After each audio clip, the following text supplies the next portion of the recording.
Bueno, A ver. para mí, la incongruencia fundamental es que allá se permita el trasiego de marihuana en 14 estados de la Unión Americana, aquí se prohíba y provoque una guerra. Así es. ¿Por qué aquí no se permite el trasiego de marihuana? En todo caso, se despenaliza. No El tanto que se consumo, permita ojo. el consumo de marihuana. Pero no hay consumo sin trasiego. Pero por eso, pues. No hay Pero a ver, no hay consumo lo que sin yo digo es que oferta. debería estar dispuesto, por lo menos, a ver que alguien le explique en una mesa el problema realmente de fondo que hay con el narcotráfico.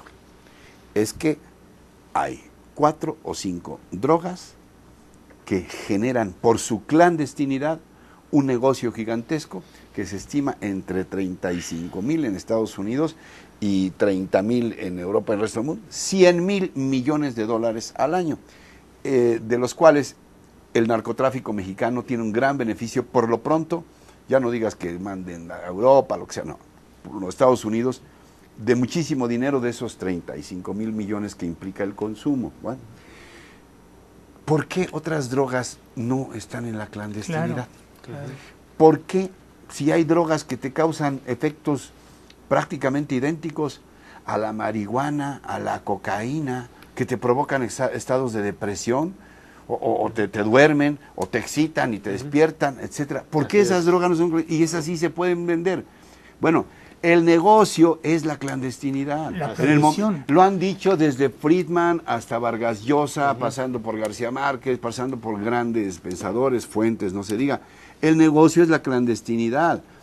¿Por qué no se acaba la clandestinidad? Porque se acaba el negocio. En el momento en que las drogas, si me dijeras, vamos a ser parejos, bueno, por favor, quiten una enorme cantidad de drogas, quiten el Ritalin que les dan a los niños, quiten el Prozac que provoca efectos parecidos o casi idénticos de excitación a la cocaína, y que te pone muy contento, quiten todas esas drogas porque le hacen daño al ser humano.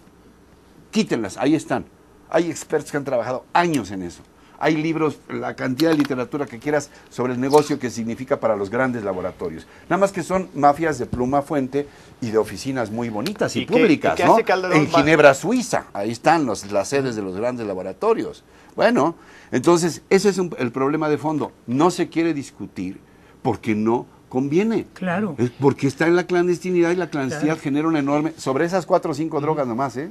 Así es. No te salgas de ahí. Y Calderón, en lugar de realmente abrirse el debate, como dice Ricardo, y empezar a pensar, a contemplar estrategias para resolver este problema a partir de legalizar a por lo menos algunas partes de la cadena de trasiego y de consumo de drogas, lo que él va a los Estados Unidos es exigir pues que ellos metan en la cárcel a los universitarios por uso de marihuana, pero a ver, que penalicen, que criminalicen más la droga allá en los Estados Unidos. Eso para él sería congruencia, cuando más bien es del otro lado que tenemos que hacerlo. Entonces, eso me parece muy problemático, e incluso utiliza una metáfora muy tonta, la verdad, ridícula. No sé si leyeron él dice que, mira, en 14 estados está legalizado el uso medicinal de la marihuana, que incluso clínicamente está demostrada que para reducir dolores, incluso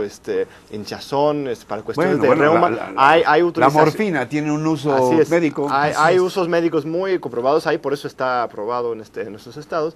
Dice, mira, pues eso me recuerda como en México, que dicen que el tequila, si tienes gripa, pues tómate un tequila y si no te quita los síntomas, por lo menos se te olvida un rato. Dice él, en un foro en Nueva York ante empresarios y... primero me llama la atención un poco la autodenigración mexicana, ¿no? Pues nosotros somos tequileros, tomamos mucho alcohol, estas cosas. Además tenemos creencias muy extrañas de que el alcohol te cura. Y luego comparar eso con el asunto de la marihuana, que por mucho que el uso recreativo, como le llaman, de la marihuana, sí tiene efectos directos negativos, sí hay una demostración médica ahí. Me parece una confusión mental muy problemática que no nos lleva en un sentido correcto. Pero hay otra cosa de fondo, abundando en algo de lo que planteaba John hace rato. El desgaste para el país ha sido brutal. Hay también un costo enorme en el tiempo que le hemos dedicado a este asunto. Yo siempre he dicho, a ver, ¿cuántas horas de su agenda le habrá dedicado? De cada 100 horas de agenda, de trabajo de Calderón, cuántas le ha dedicado a este tema y cuántas horas le ha dedicado al desarrollo económico, al crecimiento, a la educación, a la búsqueda de opciones para crear empleos. O sea, ha sido un desgaste brutal.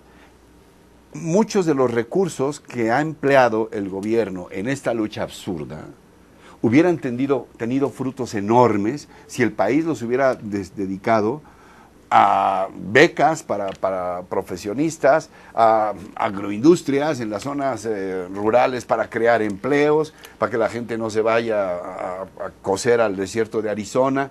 En fin, yo no sé si soy demasiado idealista, pero creo que también este desgaste para el país, el que nosotros estemos dedicándole tanto tiempo a esto y no a construir para el futuro, ha sido de un daño terrible. Pero además es un profundo desgaste espiritual, Ricardo. Claro, hay en todos generaciones sentidos, de jóvenes y de niños que han sido severamente afectados por esta guerra contra el narcotráfico, que tienen a la muerte como un paradigma y como una manera cotidiana de vivir. ¿Cómo? Y a la peor de las muertes, muertes viles, muertes envilecedoras, muertes de crueldad inaudita. ¿Tú la crees- hazaña como una manera cotidiana de ser, Ricardo. ¿Crees que podrán recuperar algún día? Mira, lo digo con un Ricardo, ese daño deja a un lado los 300,000 millones de pesos que se han gastado en estos 4 años en esta guerra. Solamente en los presupuestos de las Fuerzas Armadas que están involucradas en el combate al narcotráfico. Lo digo con un enorme ¿Cómo dolor. vamos a recuperar a estos niños Lo y a digo estos jóvenes? con un enorme dolor. ¿Ustedes creen que la vida podrá ser, que podrán alguna vez recuperar su vida los jóvenes padres de Brian Bueno, y ese Martín daño, ¿cuánto Almanza cuesta, Salazar? Ricardo? Cuando la mamá, los soldados le matan a su hijo en sus brazos. Tío, perdón, o sea, esto, aunque fuera un solo caso, y son por desgracia miles, porque de los 40,000 no sabemos exactamente cuántos son buenos y cuántos malos, y cuántos murieron por accidente. Bueno. Un solo caso hubiera sido suficiente en muchos países para revisar todo el tema. Déjame, Así es. Ricardo, Aquí hay miles de llevar casos. un poco al absurdo la necesidad de argumentar en contra de esta guerra, como lo he hecho en alguna otra ocasión, reduciéndolo a su peor expresión.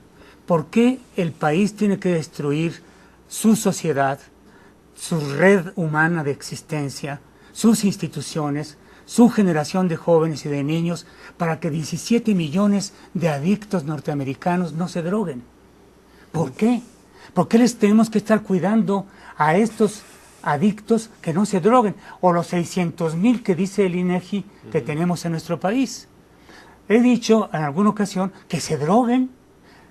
Vale la pena que para que no se droguen destruyamos a toda una sociedad, Así a es. toda una generación y que vivamos todo lo que estamos viviendo, Ricardo, pero además, de todas maneras se drogan.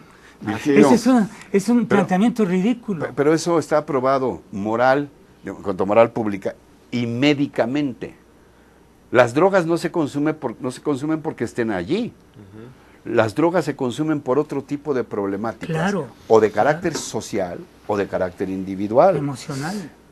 Polonia fue durante mucho tiempo el país de más consumo de alcohol, hasta antes del cambio que promovió Walesa, etcétera, etcétera, y no se anunciaba el alcohol.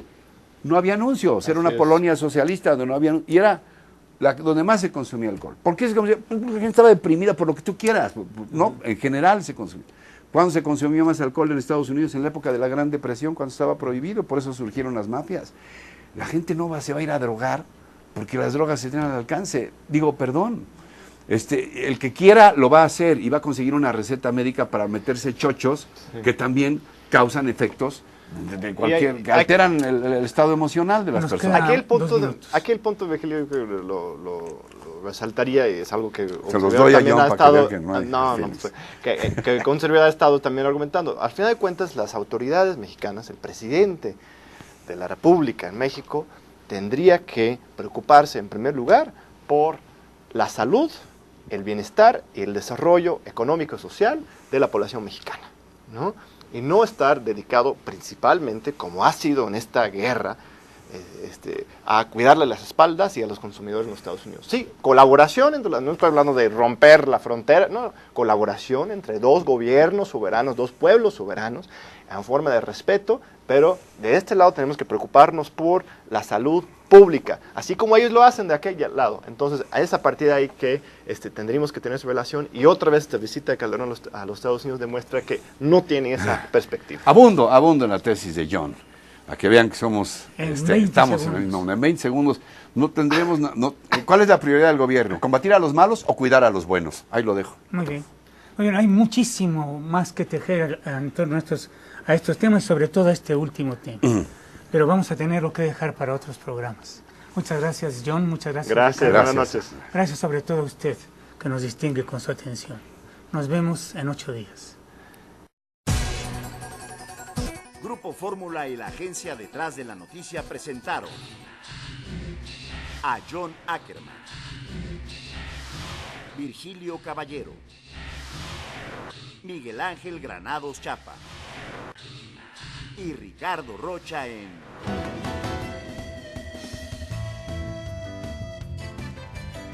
Encuentro.